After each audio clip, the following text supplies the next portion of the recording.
Welcome to another Military History Verbalized podcast, and today we have Justin again here, who has a master in military history. Hello, Justin. Hello, everybody.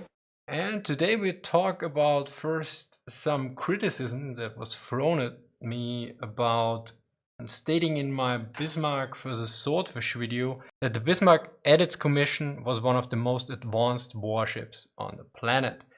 And I should stress here, I intentionally stated commission because that was in 1940, and relatively few battleships were back then rather new. Mostly of them were already quite old, so if somebody draws up the Yamato, commissioned in late 1941, or the Iowa even far later, they don't count. And since Justin is well versed in naval affairs, what is your take on this? Well, it's always something that I've found. I mean, tech debates in general and kind of the enthusiast community, I usually don't touch with a 35-foot pole. But any discussion around battleships, I find in particular, gets toxic extremely fast. So even if you say something that is like really kind of benign and honestly factually accurate, it's like, the Bismarck class was one of the most modern battleships in service at the time, like objectively. It's not even a debate. And the whole thing behind that like where it becomes a debate is you have like people, because do have, there's like this subset of Verabos, as they're often referred to, that that everything the Germans ever built ever was the most perfect, amazing thing. And so you have that side screaming, and then you have another side where they don't seem to accept anything less than Bismarck was terrible. They don't, and they just completely ignore any kind of factual evidence or anything like that. They just want it to be terrible. And then you have these two impossible positions, and then they're just entrenched and just screaming at each other in forums and YouTube comments and videos and video responses, and it's just something that is exhausting. And I think it's like that kind of attitude is probably one of the reasons why I know a lot of professional historians who they almost look down on a lot of the enthusiast community, unfortunately, because the enthusiast community can do actually a lot of can actually contribute a lot. I'm a firm supporter of that. But a lot of those kinds of really toxic debates and things like that really paint enthusiast community with a very bad brush. Yeah, it was quite interesting because one guy, I mean, he was downvoted into oblivion, actually called me a wearabu, or why is this not wearable because I stated this. And then the others chimed in, and basically one said, he said advanced, not effective. And what I found very interesting, you mentioned that the armor scheme of the Bismarck was quite different from other battleships at the time. I think the others were mainly all or nothing, and the Bismarck had a more balanced armor scheme. Can you explain this? Because, I mean, as far as I know, the all or nothing scheme made more sense in certain aspects, but it always comes down to doctrine and what is the overall mission of the ship and everything else, which usually is not properly reflected in those what I call dick measuring contests when it goes for Yeah. armor size and other elements. Could you explain that a bit? Yeah, so the Bismarck had a distributed armor scheme, which at some point down the line, kind of amateur circles, of which really I'm a part, to be honest. I mean, unless you're trained as a naval architect and also are extremely well read on this kind of stuff, like you're an amateur. But the distributed armor scheme on the Bismarck class, it was something. It had a very long lineage. That's when you go all the way back to, for example, in like early on in the First World War, every battleship had a distributed armor scheme. It means that all parts of the ship were armored from the bow all the way back through to the stern. So and it wouldn't be a uniform thickness. It would be, thinner toward the bow or whatever, and then it would thicken to its maximum thickness over the citadel area, and then would thin back out, etc. Like, you get the point. And then that's often compared to the all or nothing armor scheme, which I believe was invented by the Americans. I'm pretty sure on the New Mexico class, if I remember correctly. where they just didn't bother armoring the bow and other unimportant areas of the ship. They would just focus all of the armor protection over the critical components, the citadel area, and then there'd be some armor over the steering gears and things like that. But for the most part, the protection was centered on the citadel only. And there's this concept where all or nothing is just better, which isn't really true. The Americans did it for certain reasons, just like I had someone who was far better read on the development of the Bismarck class and everything than I was. Explain it to me. It's like he wasn't like the Germans were actually aware of the all or nothing armor scheme. They weren't stupid. They deliberately chose a distributed armor scheme that was older for reasons, and because they assessed that the Bismarck class it was built to be protected for the conditions that they had experienced at Jutland. So you get closer ranges, like poor visibility. So when you're getting close enough that even smaller caliber shells start to become an issue, so that they should at least at least the logic goes, they should have some armor protection over pretty much all over the ship to help against not just large caliber shells at long range, but also smaller stuff. Now, the all or nothing scheme, one of its main advantages is that you save a lot of weight because you're not armoring unimportant parts of the ship.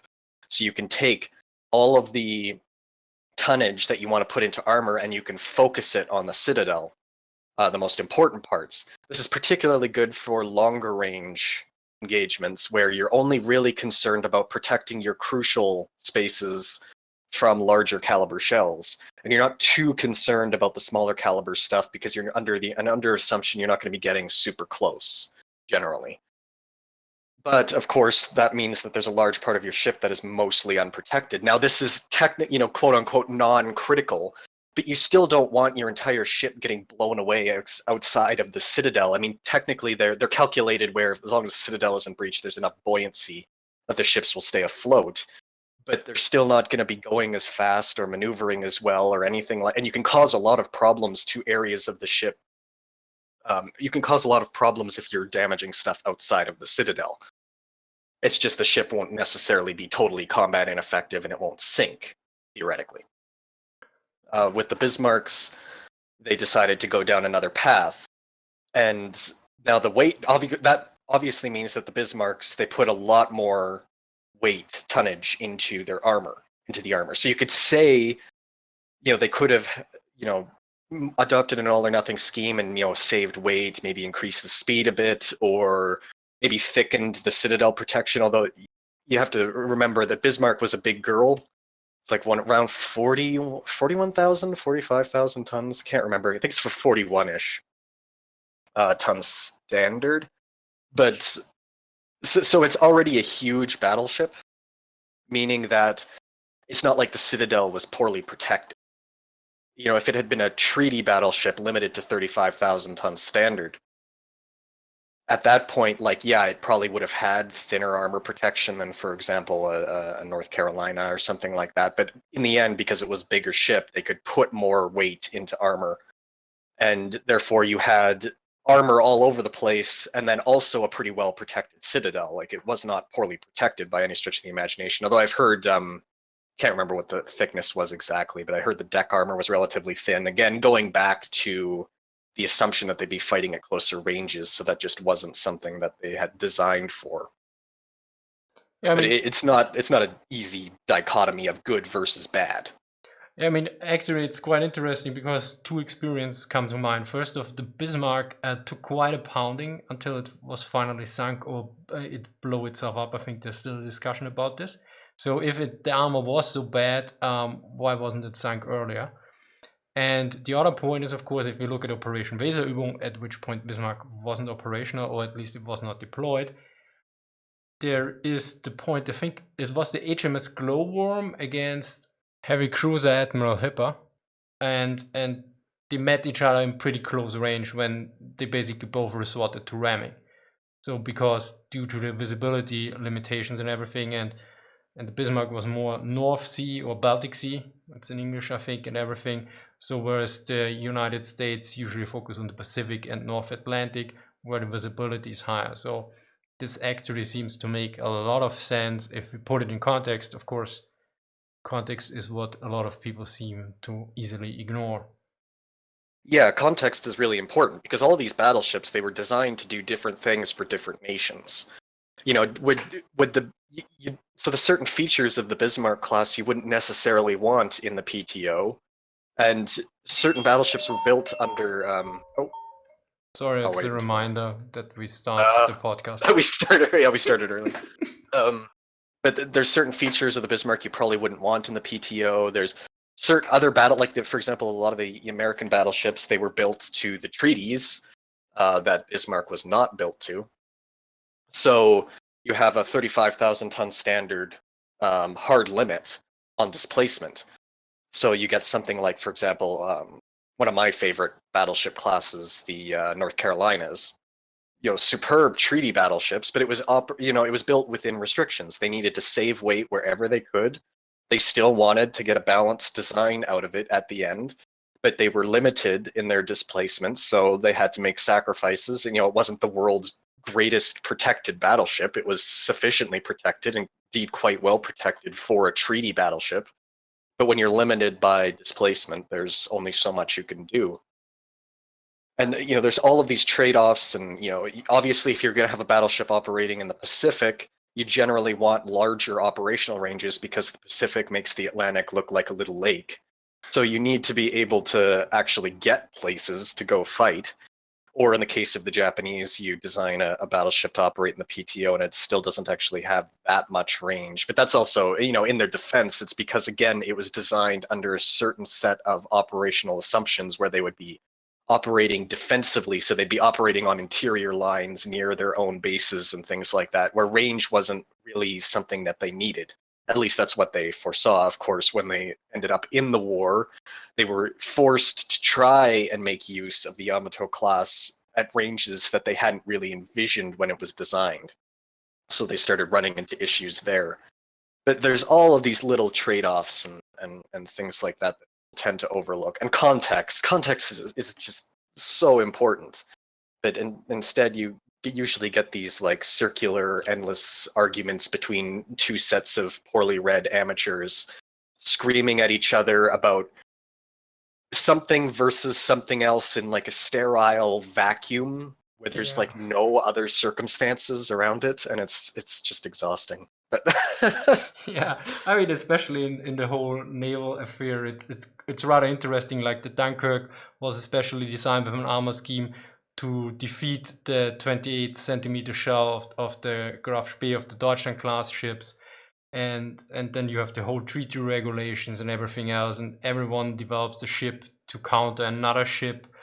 And it's like, yeah, if you then don't take the context into account, it basically makes no sense. Also considering how long it takes to build these ships, because some people think, yeah, let's draw them on a piece of paper and tomorrow we commission them or something. No, it takes years and everything. Yeah, so you have ships that were actually designed years apart, but then end up actually like, in reality, they could have ended up fighting each other. So, for example, you have the Iowa class, which was actually a much more modern design than basically everything else in service, except for I think Vanguard was similar, but then Vanguard was like this weird compromised, like we're gonna like Frankenstein's monster. It wasn't really what the Royal Navy wanted, but they kind of got it post-war. But the Iowa class, it's like it's pretty much the last one that was designed and built. So of course it's going to be probably, the best designed and built because it was the last one to be designed and built. So it's fighting ships that were designed in the mid 1930s, or not fighting, but could have theoretically fought ships that were designed in the mid 1930s under a completely different set of assumptions. So there's all of this. It's far more complicated than people often make it out to be. Yeah. And of course, there's always people like talking about flaws too, which are important, because when you got designs as complex as, for example, a battleship, which were really the most complex pieces of machinery that mankind could create at their time of commissioning. Like, they were ludicrously complex, and there was a lot of stuff that could go wrong, and often there was little things that did go wrong. So you'd have a ship, and something, it never failed, something would never work quite like they had envisioned. So, for example, what I'm abundantly familiar with, the Yamato class, it had a lot of things that did work well and were very well designed, but then it had other problems that just didn't pan out. For example, particularly it's been called the Achilles heel of the Yamato class design was the torpedo defense system, which was quite inadequate, particularly considering the size of the ship. I mean, if you're to put into perspective how poor the torpedo defense system on the Yamato class was, there were treaty cruisers that were half the displacement that had a better torpedo protection defense system than the Yamato class. So, Okay, what and on happened? top of, well, it was too shallow for starters, even by the standards of when it was designed. So I'm not even saying like, oh, well, by the standard of 1942. No, I'm saying like when it was designed in the mid 1930s, the torpedo defense was shallow. It didn't have any liquid in the system. Usually you want to put like oil, like the Americans did, or water, like the Royal Navy did, to kind of dampen the impact of a torpedo hit. It was totally dry. They just used air in the torpedo defense system. And also, there was a problem with the joint between the very lower plate and the main belt.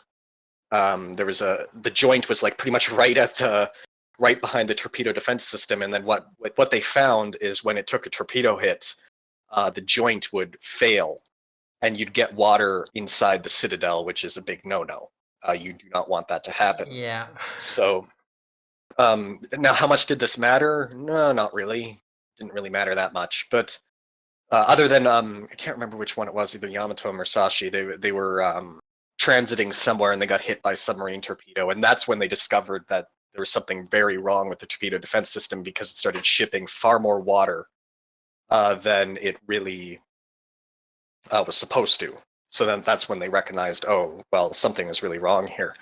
Now, when they were actually sunk, it wouldn't have mattered anyway. The amount of force the Americans threw against them, like it was going to sink any battleship on Earth. It really didn't matter, which is something that, and then you get into these like weird debates that come up on forums, like, well, how many torpedoes exactly could have sunk it?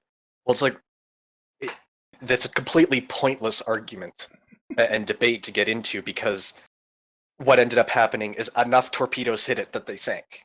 Yeah, That's it's not really a hit all point that game, matters. yeah. Yeah, it's not. It wasn't like the Americans back then were like, okay, well, we're going to send torpedo bombers in one at a time, and then we're going to count the number of torpedoes, and we're going to wait in between each one to see how many it takes to sink. No, they came in, they hit it with like over a dozen torpedoes or whatever, and then the thing sank, and they went home. Yeah. That's what war is. Yeah. Yeah, well, I think we nailed this topic. So I think in future I will keep this podcast, and if some similar discussion comes up, I just post the link. I'm trying to think if there's anything more I can add. I mean, everything has like little goofy quirks. Like, for example, the quadruple turrets, the French had never-ending problems with them. So that was another little issue that I've heard people talk about the decapping plate on the Iowa class. It didn't actually work as intended when they did calculations. That's more of a hindsight thing, though, because they didn't have the kind of metallurgical knowledge that we do now. So we could like look back and go, actually, that wasn't sufficient to do what they wanted it to do necessarily. What kind so of there's like plate was this again? It's a decapping plate, What and is this is something I'm trying to remember from months ago. If it was specifically only against the 46 centimeter shells, in which case you can't really blame the Americans for that, because when the ship was designed, they didn't even know.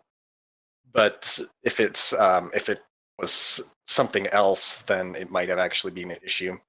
But again, the Iowa class was stupendously well designed, because of course it was the last ones to be designed. and built, because there were designs after the Iowa class, but they weren't built, so who cares? But paper ships. I should discuss, I guess, in very basic terms, and I mean basic. You can't have a design that does everything. Yeah. So for a battleship, you've got protection, you've got firepower, and you have mobility or speed, which is similar. I think that's a similar triangle in basic terms to how people talk about tanks as well. Yeah, I think in ships, range is also a bit more important than in tanks, right? Oh yeah, and you could fold all sorts of other complex stuff, like for example, like this is on a very shallow level. So like when you look at, for example, the Iowa class, it's got tons of speed, 33 knots, which is extremely impressive for a battleship. It's got very good firepower, 9 16-inch guns, and they were by far the best designed battleship guns. And then you had okay protection. It wasn't a stupendously well protected battleship, and indeed by the standard, considering it was a 45,000 ton battleship, it really wasn't that well protected. Now that's not saying that it was poorly protected, but it could have been much better protected for 45,000 tons if the Americans had wanted to give something else up, probably speed.